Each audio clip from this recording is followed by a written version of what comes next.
बिस्मिल्लाहिर्रहमानिर्रहीम। अस्सलाम वालेकुम व्यूअर्स, मैं हूं तंजीला रियाज और आप देख रहे हैं मिर्ची टिप चैनल। तो आज मैं आपके साथ शेयर करूंगी सहरी स्पेशल एग मिल्क की रेसिपी। यकीन करें खाने में बेहद मजे का, बनाने में बेहद आसान। तो फिर देर किस बात की, चलते हैं अपनी मजेदार सी रेसिपी को बनाना स्टार्ट कर लेते हैं। बिस्मिल्लाहिर्रहमानिर्रहीम। मज़ेदार से एग मिल्क बनाने के लिए ना सबसे पहले तो देखिए यहाँ पर ना मैंने एग ले लिए हैं और एग ना यहाँ पर मैंने 5 अदद लिए हैं। अच्छा, मैंने ना एग को अच्छी तरीके से यहाँ पर ना फोल्ड कर लिया है। सबसे पहले हम क्या करेंगे, इसके अंदर शामिल करेंगे मिल्क। तो 5 अदद मैंने एग लिए हैं, आप कम या फिर ज़्यादा अपनी मर्जी से कर सकते हैं। तो 1 कप हम इसके अंदर मिल्क शामिल कर देंगे। चलें जी, और कुछ नहीं करना। यहाँ पर ना हम लेंगे हैंड विक्स और इसकी मदद से ना हमने अच्छी तरीके से इसकी मिक्सिंग कर लेनी है ताकि जो हमारे एग है ना वो भी अच्छी तरीके से बीट हो जाए। अच्छा, आप ना यहाँ पर जो मिल्क है ना वो भी अपनी मर्जी से कम या फिर ज़्यादा कर सकते हैं। जितनी क्वांटिटी में एग मिल्क आपने बनाना हो उस क्वांटिटी में आप यहाँ पर ना एग और मिल्क का इस्तेमाल कर सकते हैं। हैंड विक्स की मदद से अच्छी तरीके से मिक्सिंग करेंगे ताकि एग और जो मिल्क है ना वो वेल कंबाइन हो जाए। अल्हम्दुलिल्लाह से देखिए एग को और मिल्क को ना मैंने एक साथ अच्छी तरीके से जो है वो बीट कर लिया है। तो बस ये अब ना हमने इसके अंदर शामिल करने हैं कुछ स्पाइसेस। तो स्पाइसेस में ना हम सबसे पहले क्या करेंगे, इसके अंदर शामिल करेंगे 1/4 टीस्पून कुटी हुई लाल मिर्च, साथ ही शामिल करेंगे 1/4 टीस्पून काली मिर्च का पाउडर, साथ ही शामिल करेंगे 1/4 टीस्पून नमक। बहुत ही ज़्यादा जो है ना वो लाइट से हमने स्पाइसेस का इस्तेमाल करना है, ज़्यादा हैवी स्पाइसेस का इस्तेमाल नहीं करेंगे क्योंकि ये सहरी स्पेशल हम जो है वो रेसिपी बना रही हैं। तो सहरी में ज़्यादा जो हैवी स्पाइसेस है ना वो नहीं खाए जाते। तो बहुत ही लाइट से स्पाइसेस हम शामिल करेंगे और इनको भी ना हमने अच्छी तरीके से बीट कर लेना है।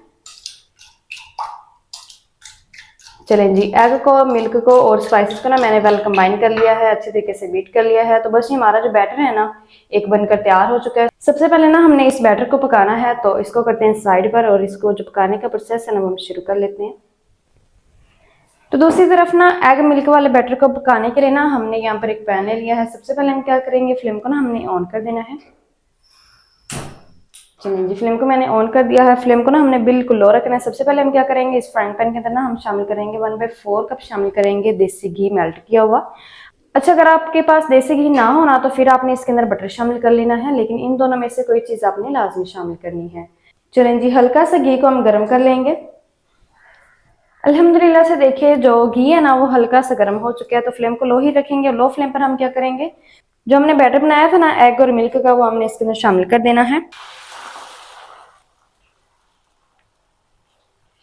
चलें जी, सारा ही शामिल कर देंगे और बाउल को ना हम अच्छी तरीके से साफ कर लेंगे।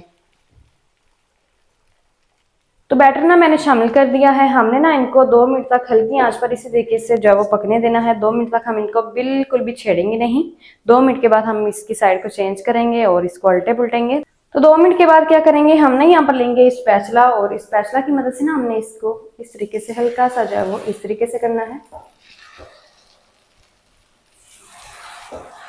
ताकि ये जो बैटर है ना टॉप लेयर पर वो सारा ही फ्राइंग पैन के अंदर आ जाए, बिल्कुल इस तरीके से।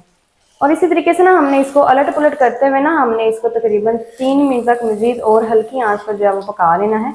और ये देखिए माशाल्लाह से कितना प्यारा गोल्डन सा कलर भी इसके ऊपर आ चुका है। तो मैंने इसको मजीद 3 मिनट तक और पका लूँ अलट पुलट करते हुए, फिर मैं आपको दिखाती हूँ। अल्हम्दुलिल्लाह से देखिए 2 से 3 मिनट तक ना मैंने इनको अलट पुलट करते हुए पका लिया है। और ये देखिए माशाल्लाह से बहुत ही कमाल के जो बड़े बड़े पीसेस है ना, बड़े बड़े चंक्स है ना हमारे एग मिल्क के बनकर तैयार हो चुके हैं। अल्हम्दुलिल्लाह से बहुत ही कमाल के बन चुके हैं। तो बस ये ज़्यादा हमने इसके अंदर स्पैचुला नहीं चलाना, नहीं तो ये जो एग मिल्क के पीसेस है ना वो जो है वो सारे ही टूट जाएंगे। हमने इनको ना बड़े बड़े पीसेस में ही रखना है। तो बस ये एग मिल्क को करते हैं साइड पर क्योंकि ये हमारा रेडी हो चुका है। तो इसको करते हैं साइड पर और इसके लिए जो मज़ेदार सी सॉस है ना वो हम बना लेते हैं। तो दूसरी तरफ ना देखिए अल्हम्दुलिल्लाह से फिर से ना मैंने एक पैन ले लिया है सॉस बनाने के लिए। सबसे पहले हम क्या करेंगे, सॉस के लिए हम इसके अंदर शामिल करेंगे 1/4 कप देसी घी शामिल कर देंगे। चलें जी, फ्लेम को ना हमने फिर से ऑन कर देना है और घी को ना हम हल्का सा मेल्ट कर लेंगे।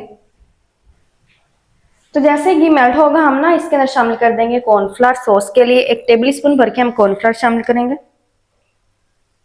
चलें जी, 1 टेबल स्पून भर के मैंने कॉर्नफ्लावर शामिल कर दी है। फ्लेम को ना हमने बिल्कुल लो रखना है और लो फ्लेम पर ना हमने इस सॉस को तैयार करना है। तो बस ये लो फ्लेम पर हम क्या करेंगे, हमने ना इस कॉर्नफ्लावर की बुनाई कर लेनी है ताकि इसका जो कच्चा सपन है ना वो खत्म हो जाए। तो बिल्कुल हल्की आंच पर हम इसकी बुनाई कर लेंगे ताकि इसका जो कच्चा सपन है ना कॉर्नफ्लावर का वो खत्म हो जाए। अच्छा, अगर आपके पास कॉर्नफ्लावर ना हो तो आप ना यहाँ पर मैदे का भी इस्तेमाल कर सकते हैं।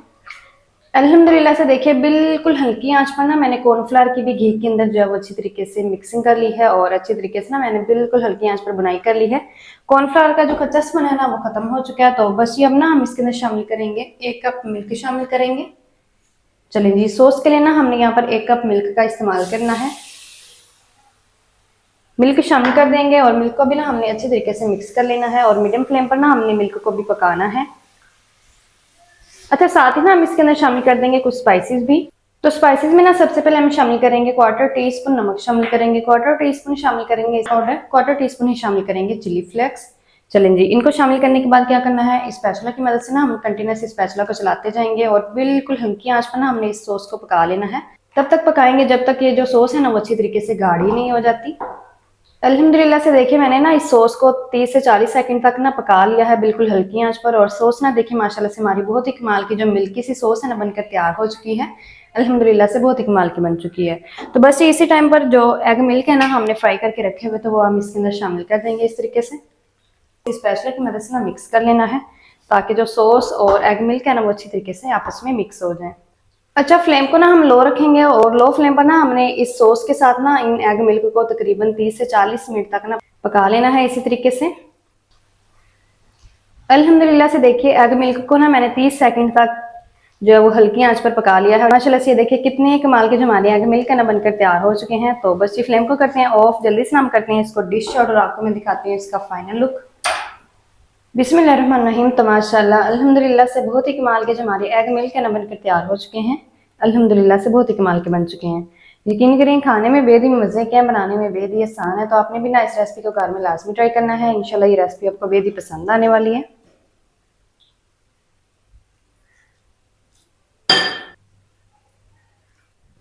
तो माशाल्लाह जी ये थी हमारी आज की रेसिपी एग मिल्क की। एग मिल्क मजेदार टेस्टी किस तरीके से बनाए जाते हैं तमाम तरीके आपके साथ शेयर कर दिए। वीडियो अच्छा लगे तो वीडियो को लाइक और चैनल को आपने लाजमी सब्सक्राइब करना है। मिलते हैं नेक्स्ट वीडियो के साथ, तब तक के लिए अल्लाह हाफिज।